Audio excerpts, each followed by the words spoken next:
Okay. This is Steve Downs, the voice of Master Chief, Spartan 117. Welcome to Quality Time, the KO Koala Entertainment Podcast. Anthony and Skylar will take it from here. Master Chief, out.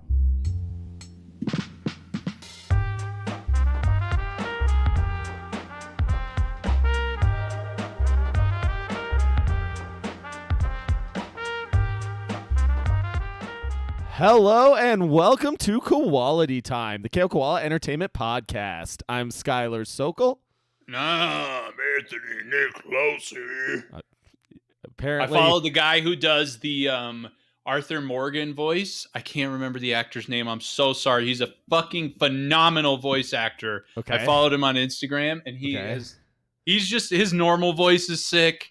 It's like, God. Anyway, that was your attempt at imitate him? No, it wasn't. But at the end, I don't think it was very good. Like, Dutch. Maybe you've just drank too much of a specific substance that we will be talking about on the podcast today. That substance being juice. Some juice. We're talking about juiciness today. One of our best friend, I was about to say boyfriend. I don't know if he would accept if we moved to that level of relationship. He's getting more not okay with us with every episode. So we're talking about the lens of juiciness, a term Anthony actually uses a lot, but I think this is a little different from how you frequently use the term. So you want to give us a rundown? Or at least even just refreshing myself on this lens from our good friend Jesse Schell. He points out some things that I don't usually have in mind when I think of juiciness. So yes, anyway, juiciness described by Jesse Schell is he talks about it more in the context of interfaces. Now, interfaces, first of all, does not necessarily strictly mean user interfaces like menus or something like that. In fact, the example he gives in the book is how the Swiffer is a more fun interface to the act of sweeping than, traditional brooms are. Right. And he breaks it down. I won't necessarily get into the sweeping example, but he points out a few things that he thinks contribute to what he calls a juicy interface. And one of the biggest things that he does point out in the Swiffer example is the notion of second order motion. Okay. What's that? So tell me what that is. Second order motion is motion that is derived from the action of the player. So when a system shows a lot of second order motion that the player can easily control and that gives the player a lot of power and rewards, we say that's a juicy system. So first, before we get too far away from that, the example, fine, I guess I will say the Swiffer example just because it's here. The example he gives of the second order motion of the Swiffer is that you are holding it's how the head of the broom moves, right? The fact that the head can swivel, unlike a normal broom. You rotate your wrist against the stick, but then the head of the broom is like on a swivel that rotates in relation to that. That's second order motion. Okay, that makes sense. I am trying to think of an example. Well, finish our explanation, and we'll get to some games that have these examples. Yeah, okay. So we say it's just like just a little bit of interaction that gives you a continuous flow of reward is what he classifies as juicy about second order motion. Okay. And so in addition to just second order motion, the notion that an interface that provides continuous feedback for a player's actions are very satisfying, very juicy in this regard. And that these juicy interfaces often reward the players in more ways than one. Okay. So these are the sort of highlights he points out of a juicy interface. Yeah. So like when you beat the level, you don't just get a screen that says congratulations. You get like a visual reward. You get like an audio sound. You get like your computer explodes and like it's the dream, the trifecta. Now, when he's describing something, I kind of want to add to this. I've recently been reading this book, The Design of Everyday Things by Don Norman. Don Norman's like the godfather of UX, right? And he talks about how like a system with good UX has good discoverability. So meaning at any given time, you can understand what you can do, like what's possible with this system. the system subsequently tells you what is happening when you're acting upon it. And there's another fucking I'm forgetting one of the three things. But like, I think it has a lot of overlap here with the juiciness, because if you don't have, yes, is second order motion satisfying? Sure. But if the way to interface with the system is not intuitive or clunky or something like that, which is generally what I think about when I think juiciness, then you can't even get to the satisfaction. Yeah, sounds like Jesse Schell thinks you're wrong, but that's okay. I'm just kidding. I'm just kidding. Talking about it, yeah, it's like a prerequisite to juiciness, you know? So one thing that comes to my mind relating to this that's like was the first thing I thought of thinking of juiciness is the existence of haptic feedback and just how prevalent like that evolution of that has become in games. You know, we've gone from like rumble packs on the N64 where you like literally bought a peripheral that just gave you a little bit of vibrating like feedback, right? Because in a way, I think haptic feedback is sort of second order motion-y, right? Because you are the player's actions is directly triggering like some form of feedback / interaction, right? Yeah. But like in an indirect-ish way. So I think it's just interesting because we now have like haptic triggers on PlayStation 5 controllers, and we have the Switch controller that has like a billion vibration points so you can like pretend it's a box and feel how many marbles are in it. And so like, I mean, one of the big selling points of the PS5 controller is the new form of that's what I said. Yeah, the haptic triggers. Yeah. Oh, my bad. No, you're good. You're good. Yeah, the variable resistance triggers. Yes. Yeah, I think it's interesting because it seems like these things are very popular with people. So because they keep getting sold. I'm very curious what you think about it. I wanted to know, thinking about it. What do you think about disable vibration on everything? Okay. I fucking hate vibration. That's what I thought. So I was curious. So you don't find vibration or haptic feedback like that juicy? The main thing I was thinking of is the old cell phones where when you pressed the button or when you press the touchscreen buttons, I guess current cell phones do this too. It vibrates like a tiny bit every time you press a button.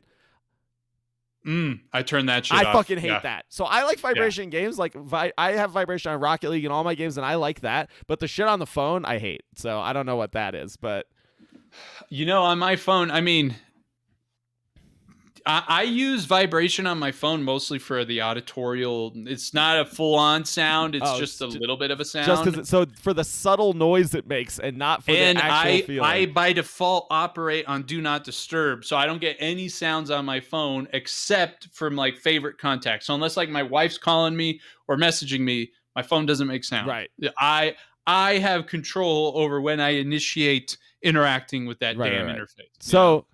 So why do you turn off vibrating and everything? Why does that not bring you more joy? I was thinking about it. I feel like there's two reasons why in the games I play, I turn off vibration.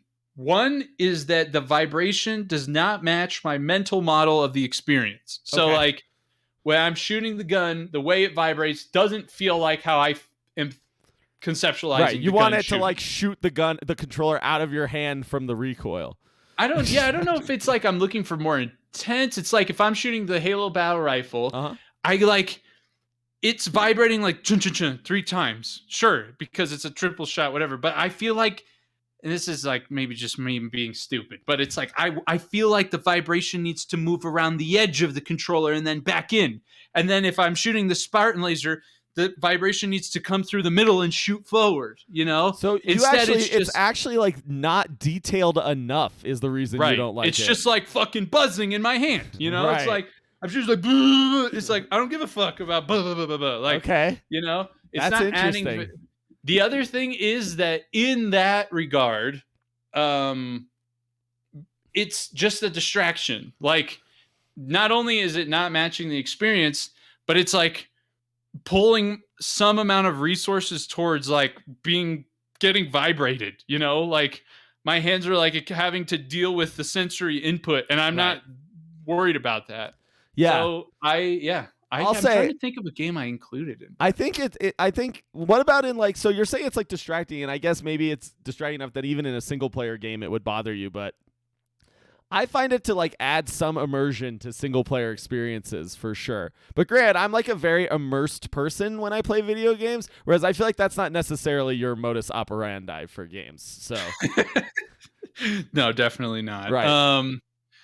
I swear there is a game I thought that I use vibration in, but it's not. I hate vibration Okay. on in So my what kind controller. of juicy like second order Oh wait, motion or feedback mechanisms? I want to ask you. That's Oh, interesting. You maybe like it because you don't get vibration on keyboard and mouse, right. right? That's true. There's no haptic feedback on my keyboard and mouse. Although I do set up my keyboard lights to blink every time I press a key. So So maybe that's a similar thing, but I also get distracted by that and have disabled that. yeah, so I don't know. Maybe it's the rhythm gamer in me, but for me the vibration is fun. Like I like in Outer Wilds where my controller vibrates when I like run my ship into a wall or stuff like that, I guess. Yeah. Yeah, so much of the I don't know. Talking to some people about this, I haven't talked too much. I feel like a lot of the character and texture and whatever that's coming through vibration of the the texture and character from the experience that's coming through vibration, I get through audio. Like Sure. like if you have vibration and your audio sucks, like that's it. Well, Does sure. I don't know. I if I run against the wall, I need to hear like Right. like kind of a sound. And I guess for me, that plus the feeling of the vibration is just adding to it. Okay, I need to know what you do find juicy then. If haptic feedback doesn't do it for you, what does do it for you? Well, so I was thinking of like the the games I play that feel juicy. Uh-huh. You know what I mean? That feel rewarding to play. He makes the connection to the toy lens that we've talked about before, and I think there is a strong correlation there for me as well, where the games that are most satisfying just to control are often stick well with me. The ones that come to mind are like Rocket League, right? Yeah, I think Rocket League's a great ones. example, right? You move the controller and you get this direct, amazing motion of the car that feels very in line with like what you're doing from the controller. Yeah, I feel like drifting and air rolling in particular feel like really juicy to me. Yeah. I'll just jump in the air and I'll just like air roll before I hit the ground. It's just fun to do. Right. Yeah. Yeah. That's definitely that second order motion shit coming into play here, I think. Exactly. Yeah. Yes. And like I said, I feel like those mechanics in particular, because like you're just driving and you're just redirecting the car, cool, whatever. But when you drift, there's this aspect of like what the car is doing isn't exactly, there's a bit of a second order motion to drifting and air rolling in comparison. And there's something fun about that. Like, I'm trying to think of like some of the other games that are really juicy, very rewarding, satisfying to play. Actually, Halo Infinite, the pistol in particular, really struck me as juicy. Like the gun itself has like bloom. It's a side kick, like handgun, like side. Right. What's it called? You know what I'm talking about? Like sidearm. Fuck yeah. But the way you shoot it, it's like bah, bah, bah, bah, bah, bah, and the reload's like it's very very satisfying to shoot and move around with. It was for me. Yeah. Another one, Doom. Doom's like super juicy for me as well. That was just felt so fluid to move around. The dashing is like something that's coming to my mind specifically. Like feels so the feedback of like you hit the dash and you get this like sound, and the motion is very like almost jerky, but not in like a like hard to like experience way. I think really felt juicy. Yeah, it just really feels like you are directly in control of this like very satisfying piece of motion. So if I'm trying to think from that perspective, Jesse says that juicy interfaces provide like multiple lanes of like rewards. Yeah. And from a perspective of feedback. You said right there, you said sound there's a satisfying sound that plays. Yep. There's the visual. motion. Yeah, the visual effect is satisfying, and then I don't know, just like the thrill of kind of quickly moving through space there. Yeah. I don't know. No, totally. That makes sense. Trying to think of like what about in less actiony genres of games? Where do we find juice in those games? You know? There are games. Hey, oh God. You know what?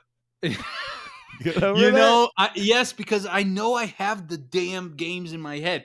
You know who has the best juicy interfaces? Who? Just in general, it's not even user interfaces, but like sometimes it's like menus in the game. It's just like moving through dialogue screens. It's Nintendo, man. Yeah. I love Nintendo's interfaces, whether it's, you need to, it's like a little maybe resource manager in Animal Crossing where you're just like fucking putting items somewhere. It's just like, bloop, bloop, bloop, bloop. Like the sounds are good. You know what? I don't turn off vibration in Nintendo games. Interesting. I just realized because it feels good. Like I wonder if there's a correlation between the fact that it's like when I am in the game and I'm trying to like drag something, a menu, I don't know, try to make an inventory decision in Animal Crossing, for example, because I was fucking around in there the other day when my wife was playing. The feedback is consistent with the sound and everything like that, right? Like yeah. The inventory slots are rounded squares. They're not squares. They're rounded squares. Right. And the sound that happens like there's a hollowness to it, like a roundness to the sound. Uh-huh. And then the vibration is just like a blip, like a little dot of vibration. And so like they kind of like work together to make what it feels, I don't know, it matches my mental model. It's like I was saying before. Yeah. I think that's my main issue is like it just, and maybe it's also because it's more subtle. I don't know. But I do leave Nintendo interfaces. I think Nintendo has the best interfaces, best juicy interfaces. Yeah, that's really interesting. I'm also thinking like of in like Mario Odyssey or 3D Mario games or Zelda too. I think Nintendo does a really good job of tying the like your player influence with like the animation and sound that occurs with the character. Like just thinking about Mario, like when you hold down the crouch button, even just like holding down the crouch button, he makes like a little noise and the animation is like really, it just all feels so natural. The like translation of your interaction with the game to what happens to the character from an animation, a sound, and just like a visual experience perspective. I feel like a lot of their stuff is like second order animation. Yeah, no, I agree. You know what I mean? Yeah. Do you have an example you were going to give? You just like I'm thinking of Smash. I was just watching them play Smash where you have King K. Rool. He has a cape and he stands up and the cape just like moves with him and like fluidly as he rolls around, his crown moves and shit, Yeah. And there's sounds to all of that stuff. It's I don't know. You were saying that about Mario, and I was just imagining when he does those. It's not. I don't know. It's not just like there's interpolation between the stances that's just like really satisfying in those games. Right. Like I don't know. And the sound works between it. There's a difference between the sound of like I'm starting a crouch and my jeans are all the way crunched. Like that they somehow like get it's just a teeny baby thing, but it makes such a big deal from a like holistic quality perspective. Yeah, no, it makes it more juicy, and I think that this juiciness has like a really direct correlation to how polished a game feels, too. It does for me at least. Because it just like means it's gonna feel more smooth. Now, relating to second order motion, one game that came to my mind is the indie game Everything. Which actually Eduardo did sound for. That's a game where you like yeah, our boy, check out that podcast. He in that game, you like control single like things sometimes, but you also control like large groups of things at other times. And I think like that action of like just controlling a large group of stuff with like one motion is also like very juicy when you get the opportunity to like feel like you have this like influence over the movement of this like of something much bigger than you normally would just with yourself. You know what I mean? Mm-hmm. And like when you can like hit a button and roll a bunch of elk around a field, and it's just like very satisfying. They just keep adding more elk, and you're like, what the fuck? How I'm like moving this whole like pack of elk together just by like hitting the left, moving the stick to the left, and I feel like that's just like really juicy too. Yes, I actually think some mobile games do a pretty good job of juiciness. Yeah, I mean the touchscreen gives you a really good opportunity to, right? Yeah, there's something. Yeah, there's something primal about just touching something and making things happen. And when like Brittany right now is playing this like match 3 game that I like watch, like it's satisfying to like put your finger down on something. And like it gets bigger when you do, and then you slide it over, and there's like this magic it's like dust that comes across as you drag. And then when you complete all of them, there's like a really satisfying like like yes. No, totally. You're totally right. You just do that, and then you cleared a space, and there's this really satisfying like filling in. There's a satisfaction of just like there's a shape. And you just like made space in it, and then it got filled in. Even though it's like worse for you in the game, it's satisfying that like a square got full. Sure. You know what I mean? No, yeah, I think you're right. Mobile games are like the king of juice. They have to be because they're so simple, right? And it's the juiciness that keeps people coming back. Yeah, I'm thinking of like my favorite. Have you ever played Muffin Night? I don't think so. Oh, you should fucking play Muffin Night on games. It's one of my favorites. Like that one is satisfying, I think. So the way that game works, it's actually kind of a cool idea. Like I said, I like Muffin Knight. You start as a knight that shoots arrows, I think. That's the archer. So you have a sword, and you can chop bad guys. So you're like running around. It's 2D, and you are jumping between platforms, whatever. Muffins spawn on the level, and when you eat a muffin, your character randomly transforms into another one. Okay. So you were a knight,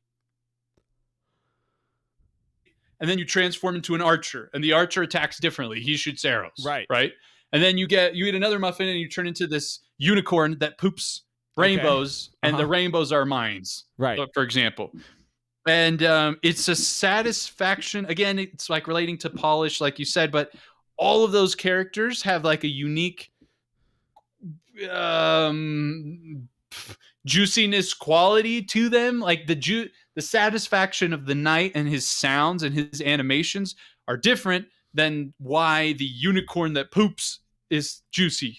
Yeah, you're reminding me a lot of Sayonara Wild Hearts, and I think I feel the same way about that game because there's so many different like vehicles and modes of movement that you have in that game, and they all just feel slightly different. They all have their own like feel to them that makes that whole game just feel so juicy and varied. Right. So we're talking about touchscreen, but I think there's like an obvious extrapolation here to one of the most popular consoles of all time, the Nintendo Wii. That's like the ultimate. Well, that and maybe VR is like the next level of juiciness, right? Even though the Wii didn't always work that great, just the fact that your motion so directly influenced the motion of the game, I think, is one of the reasons that console was so unbelievably popular. Mm-hmm. Yep. It's I agree. Juiciness. I actually, you know what? I don't do it obviously anymore for the Switch, but back in the day when the Wii was around, I would elect to play Super Smash with the nunchucks and stick. Yes, because it's satisfying. Because you can like, like instead of just fucking like this, you could like move or get a little motion with you. Like I could punch, like legit, like punch, and I'm pressing A. Right. I guess that I don't think you couldn't. That didn't actually.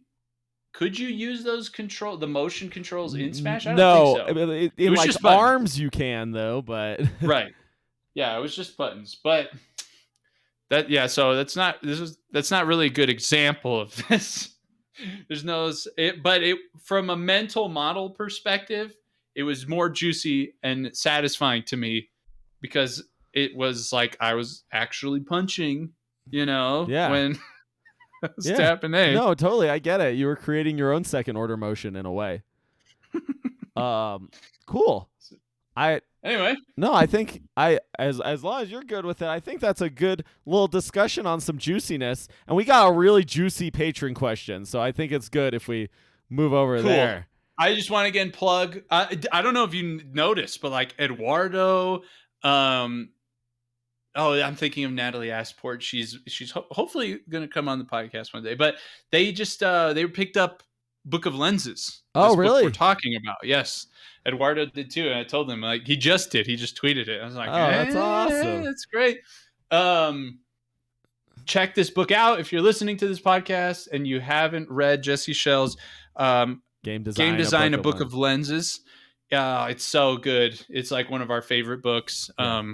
Whether you're getting into game dev or apparently if you've been in game dev, every time I read it, I like fall in love again with every time we do a game podcast dev. on a lens and we like look back at a lens, like every single one is so useful. And it's like so easy to just like forget that one, and then you're like, oh yeah, and then that you like think differently about the next thing you try and design. Maybe 2022 is the year where Jesse comes on the podcast. That would be amazing. That's the dream. That's the dream guest. Cool. All right. Cool. So it's from our boy Evco Music.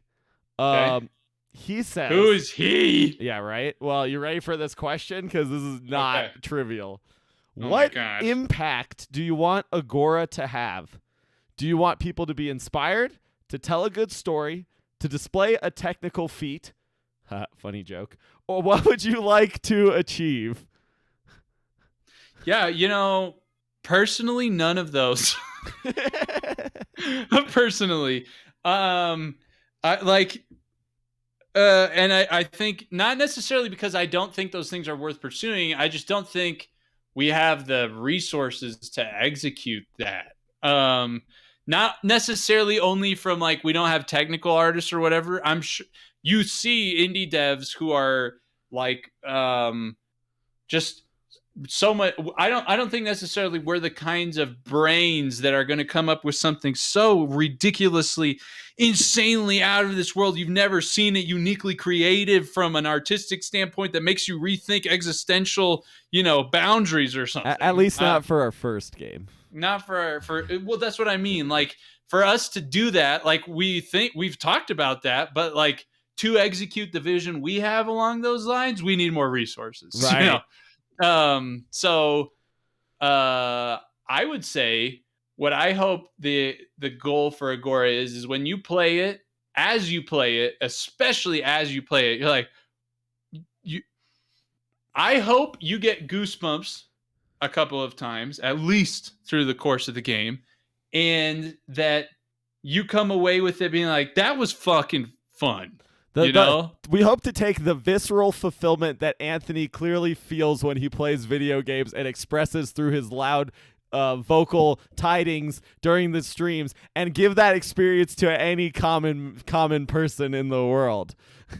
Yeah, I want people to feel like, surprise! Like, oh, that was fun. That was exciting. Whatever, little bits and pieces of excitement. Yeah, like that too. I mean, a range. I think, like you said, different people are going to experience it different ways. Like to a certain extent, some people might be like the whole time, like, "Fuck, I love this." But anyway, yes. No, I agree. I'm on the same line as that. The story thing is interesting to me, though, because from the very beginning of our development of Agora, I've always been very tied to the idea that I wanted to have at least some sort of narrative, and it is going to have some sort of narrative. And to me, like, I really do want that to be compelling, and maybe not like that the narrative of the first game is earth-shattering, but that it gives you this like tinge of like, what is this universe? What is this world I'm diving into, and want to like know more about it and experience more of that world, so that you'll be like excited when more Agora games are coming to like actually see how the arc goes, not just the like play more of the gameplay, which is the visceral fun thing. Yeah, I guess the way I thought about this question is like choose the thing you most want people, whatever. But like totally on the same page about the narrative. I am actually really excited about the opportunity to get to attempt to execute the narrative we're talking about. I hope we can do it in the way that is fun. I mean that is satisfying and really delivers on like what we're intending to communicate through it. Yes, very excited. I hope you love the music. I hope you like our audio sounds. But yeah, definitely the main thing is like I hope that you have some really exciting gameplay moments. Yeah, you know? I would say a lot of our inspiration comes from like the toy of Rocket League and how fun that is to play. And we hope to create something that gives like that kind of fun experience where you just want to be there messing around, not even necessarily doing what you're supposed to do, just because it's fun to do it.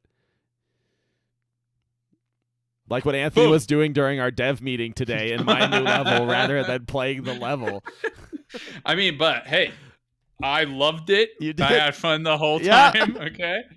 Yeah, there's going to definitely be, and I mean, for the people who are listening, Agora has multiple ways of playing it. Like, you don't have to just be mindless monkey like me. Yeah, it's true. There's methodical ways of playing Agora as well. There's going to be, speed. There's going to be challenges in place. Yeah, trust me, Anthony fucks around. I just beat the levels fast, and we both have a lot of fun. Now, I heard a rumor. A rumor that there is, although the same path, a new way for people to find us. Can you tell us what that is? There is. If you are listening to this, you have got to go to koalaentertainment.com. You may have been there before. You may have been there before and been like, what the hell is this You may thing? have seen it before. You may have said, like, when did they make this website? Is it... First of all, shout out to the Hugo website that Skylar spun up. It costs us like fucking 30 cents a month. Six cents. Okay, 6 cents a month. And it did its main job of providing links to other platforms. But holy schmoly, we have taken the website. I don't know. I envision in the future a more like common interface towards KO Koala goodness. I think website is the most obvious way of doing that right now. Like, if Discord is cool, please come join the Discord. We do giveaways all the time. We have a research idle game and all that kind of stuff. But of course, in the future, as these things evolve, as our resources increase and multiply, I'd love if you could, for example, play the idle game. You don't need to be in the Discord to play the idle game, Anyway, long story short, go to the website because we just gave it a serious update. It looks great. Serious. If you want information on how to play our Discord game, when we do giveaways, we have this cool new events calendar that shows you when all our giveaways are happening, when podcast guests are coming on. Oh my God, it's super cool. You want to know how to Agora info? That's there. You want the latest Agora info, including the latest Agora development status, links to things that happened this past August regarding the ARG we launched in the Discord. If you want to find ways to support our studio through merch or Patreon, shout out to our patrons.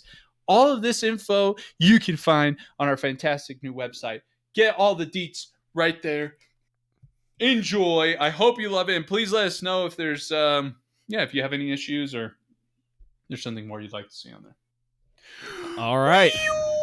KOKoalaentertainment.com. KOKoalaentertainment.com. It's not KOKoala.com because there's some like Chinese, no, not Chinese, Canadian fur company that has KO Koala. It's really annoying. When did we have enough money? We'll buy it.